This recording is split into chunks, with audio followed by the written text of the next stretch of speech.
6 जुलाई की रात कोई 8 सवा 8 बजे का समय था, जब दक्षिणी पूर्वी दिल्ली के गोविंदपुरी इलाके में एक डीटीसी बस के ड्राइवर संजीव कुमार की गोली मारकर हत्या कर दी गई थी। जिस समय हत्या हुई थी उस समय संजीव अपनी 28 साल की पत्नी गीता और अपने 10 साल के बेटे गौरव के साथ मोटरसाइकिल से कहीं जा रहा था।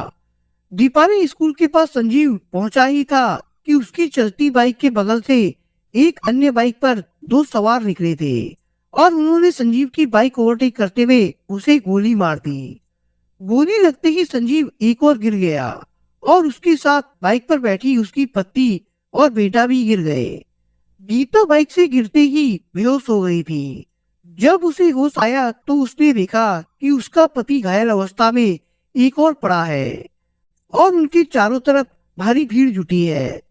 लोगों की मदद से वो अपने पति को लेकर अस्पताल गई, जहां उसने डॉक्टरों को बताया कि उनका एक्सीडेंट हो गया है। डॉक्टरों ने संजीव का चेकअप किया और उसे मृत घोषित करते हुए पुलिस को फोन कर दिया, क्योंकि मामला एक्सीडेंट का नहीं बल्कि गोली लगने का था। सूचना मिलने के बाद गोविंदपुरी के थाना प्रभारी जगदीश यादव टीम के साथ अस्पताल पहुंच गए। उन्होंने जब गीता से घटना की जानकारी लेनी चाहिए तो वो पुलिस को अलग अलग बयान देकर गुमराह करने लगी।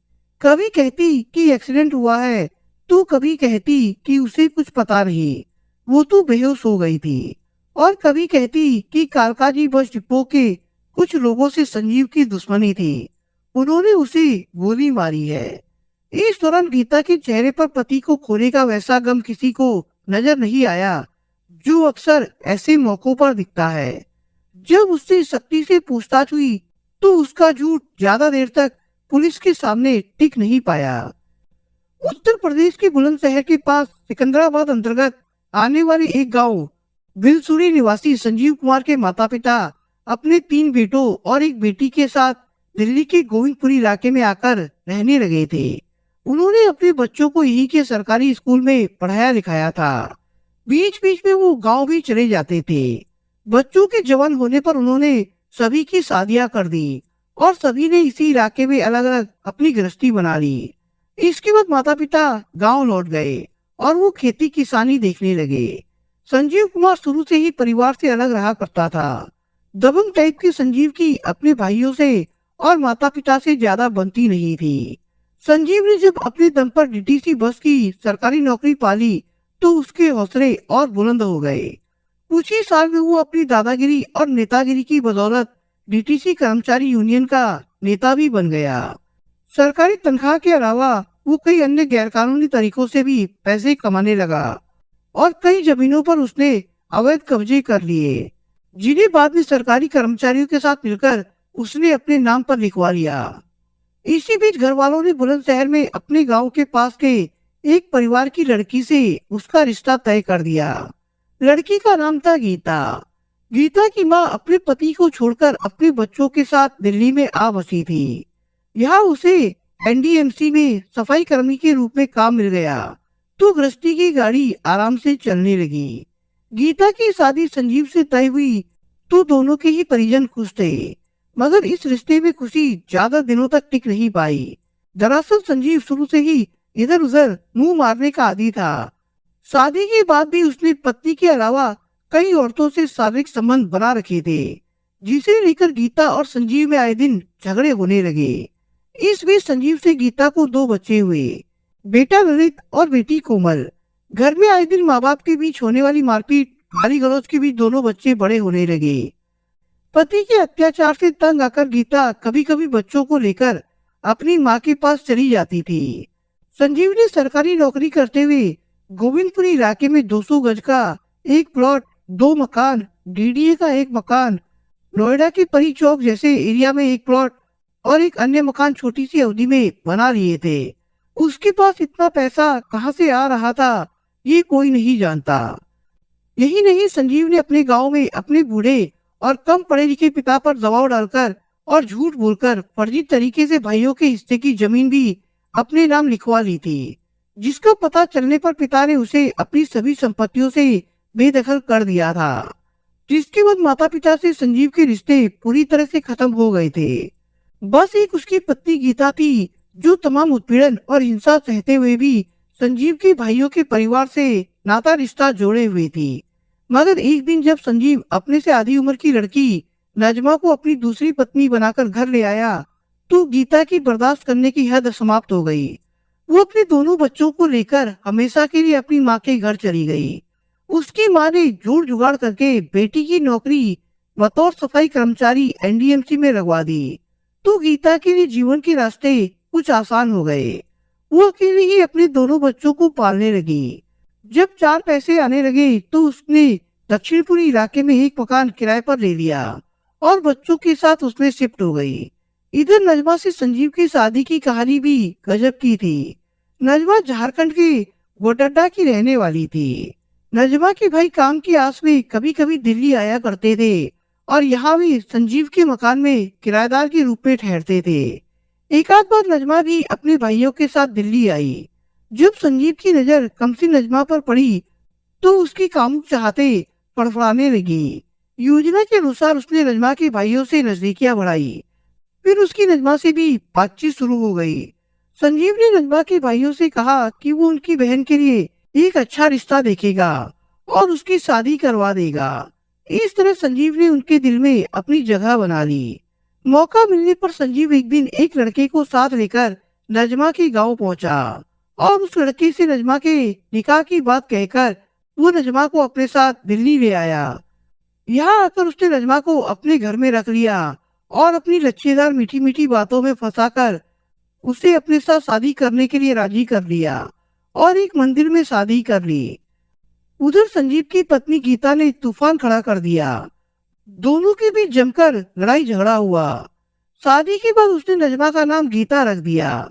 दरअसल इसके पीछे उसकी एक चाल थी। सरकारी दस्तावेजों में हर जगह पहली पत्नी के नाम की जगह गीता नाम दर्ज था। अपनी सरकारी नौकरी को संजीव दांव पर नहीं लगाना चाहता था, लिहाजा उसने दूसरी पत्नी का नाम भी गीता रख दिया। दफ्तर के कुछ कागजों में उसने गीता उर्फ नजमा की फोटो भी लगाई थी। इसके अलावा उसने कुछ प्रॉपर्टी अपनी पहली पत्नी गीता के नाम पर खरीदी थी। वो प्रॉपर्टी उसके हाथ से ना निकल जाए। नजमा उर्फ गीता के साथ संजीव मजे से रहने लगा। कुछ दिन तो नजमा के बहुत अच्छे बीते। इतनी धन दौलत और जमीनें देखकर वो बड़ी खुश हुई, मगर जल्द ही उसकी खुशियां काफूर हो गई। संजीव का असली रूप उसके सामने आने लगा। वो गीता की तरह नजमा पर भी जुर्म ढाने लगा। उसे बात बात पर मारने पीटने लगा, गंदी गंदी गालियां देता। नजमा उर्फ गीता उसका ये रूप देखकर घबरा गई। एक तो वो उससे उम्र में दोगुना था, दूसरे उसने उसे शादी के नाम पर ठगा भी था। इन सभी अत्याचारों के बीच नजमा उर्फ गीता प्रेग्नेंट हो गई और तय समय पर उसने एक बेटे को जन्म दिया। बेटे को पाकर संजीव खुश था, मगर नजमा पर उसका अत्याचार कम नहीं हुआ था। वहीं उसे ये शक भी होने लगा कि नजमा का किसी और से नैन मटक्का चल रहा है। इस शक के कारण उसकी हिंसा और बढ़ गई, यहाँ तक कि उसने अपने घर के बाहर और अंदर के कमरों में सीसीटीवी कैमरे लगा दिए ताकि उसे पता चल सके कि उसकी गैर मौजूदगी में उसके पास कौन कौन आता जाता है। इसी बीच एक दिन मौका पाकर नजमा अपने बच्चे और संजीव के पैसे लेकर एक आदमी के साथ अपने गांव भाग गई। वहां उसने एक अन्य आदमी से निकाह कर लिया। कुछ दिन बाद संजीव भी झारखंड स्थित उसके घर पर आ धमका। उसने कुछ राजनीतिक पहुंच लगाकर नजमा के परिजनों के खिलाफ स्थानीय थाने में मुकदमा दर्ज करवाया और पुलिस के साथ मिलीभगत करके उसके भाइयों और पिता को हवालात में बंद करवा दिया। नजमा के परिजन अनपढ़ और गरीब थे। इस आफत के आगे वे रो पड़े और नजमा से कहा कि संजीव जैसा कहता है वो वैसा करे।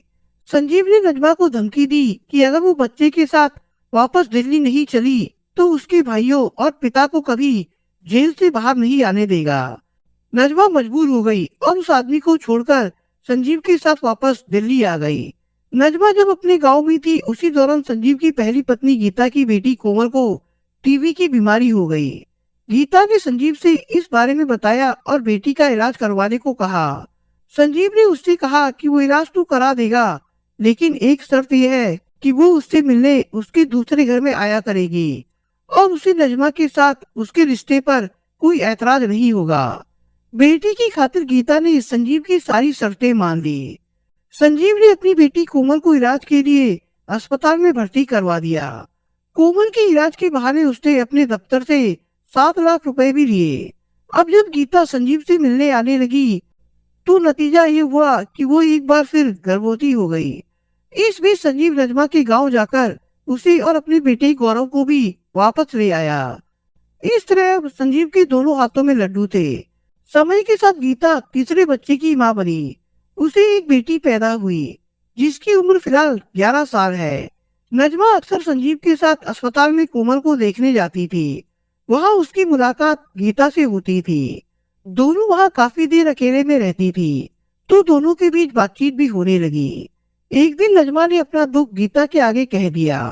गीता उसका दुख सुनकर हंसी और बोली, तुमने तो अभी कुछ नहीं सहा है जो मैंने उस दरिंदे के हाथों सहा है।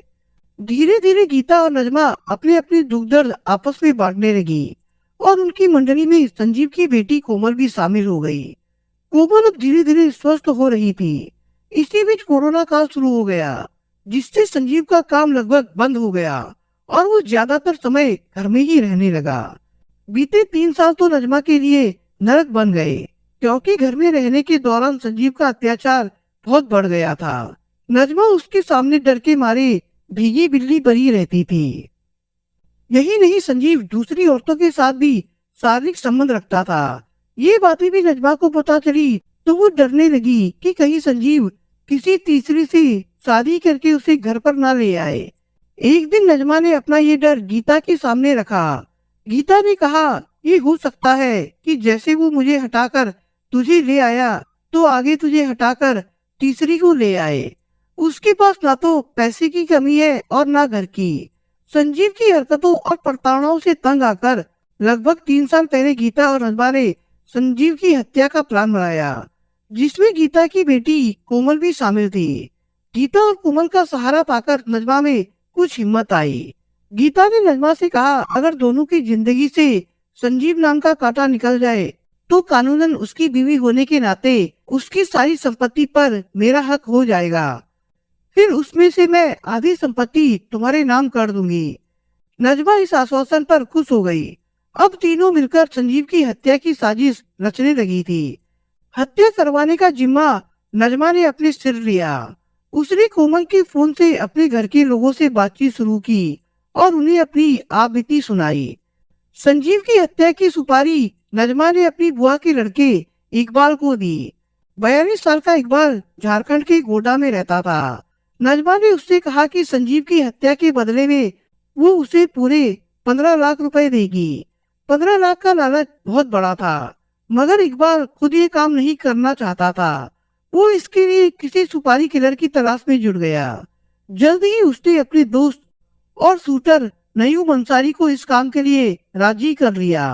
नयूम गुजरात के वासी में टेलर था और इकबाल भी उसकी दुकान पर काम कर चुका था। इकबाल ने शूटर अंसारी का फोन नंबर नजमा को देकर कहा कि बाकी की सारी बातें वो अंसारी से ही करे। कुछ दिन बाद न्यूम झारखंड से दिल्ली नजमा से मिलने आया। संजीव की गैर मौजूदगी में नजमा न्यूम से एक पार्क में मिली और आगे की सारी प्लानिंग वही हुई। न्यूम ने नजमा से संजीव की बाइक का नंबर ले लिया। यही नहीं, नजमा के कहने पर कोमल ने 20,000 रुपए भी न्यूम के खाते में ट्रांसफर कर दिए और बाकी के पैसे काम हो जाने के बाद संजीव की एक प्रॉपर्टी बेचकर देने का वादा कर दिया। अब नजमा ने कोमल के फोन से न्यूम को घर की एक एक बात बतानी शुरू कर दी। न्यूम ने इस काम के लिए अपने एक अन्य दोस्त मनीष को भी गुजरात से बुला लिया। मनीष का एक चचेरा भाई दिल्ली के लाजपत नगर में रहता है जिससे उसने काम के बहाने बाइक मांग ली।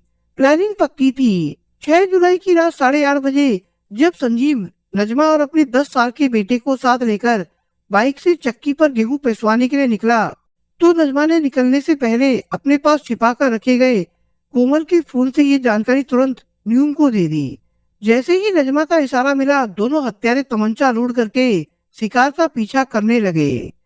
चक्की पर गेहूं रखवाकर दीपाले स्कूल के पास जैसे ही थोड़े सन्नाटे में संजीव की बाइक पहुंची, हत्यारों ने उसे ओवरटेक करते हुए रोका और उसके सीने में दनादन कई गोलियां उतार दी। गोली लगते ही संजीव बाइक से गिर पड़ा। साथ ही पीछे बैठी नजमा भी बेटे के साथ गिरी। वो सचमुच बेहोश हुई या उसने नाटक किया, इसका पता नहीं चल पाया, मगर घटना के बाद गोलियों की आवाज सुनकर आसपास के लोग वहां जमा हो गए। लोगों ने संजीव को पास के ही अस्पताल पहुंचाया। थाना प्रभारी ने जब गीता से सख्ती से पूछताछ की तो वो टूट गई। महिला पुलिस ने नजमा की तलाशी में वो फोन भी बरामद कर लिया, जिसके जरिए उसने कई बार न्यूम से बातचीत की थी। गीता उस नजमा को हत्या के शक में पुलिस ने गिरफ्तार कर लिया। उसने हत्या की साजिश में संजीव की पहली पत्नी गीता, उसकी 21 साल की बेटी कोमल, अपनी बुआ के बेटे इकबाल, शार्प शूटर न्यूम और मनीष के नाम उजागर कर दिए। पुलिस ने सबसे पहले इकबाल को ट्रैप लगाकर झारखंड से पकड़ा। उसने न्यूम के साथ हत्या में शामिल मनीष मिश्रा का नाम बताया। पुलिस की एक टीम तब गुजरात गई और वहां से मनीष को गिरफ्तार कर लिया। पुलिस ने शूटर न्यूम अंसारी को झारखंड के गोड्डा गांव से गिरफ्तार कर लिया।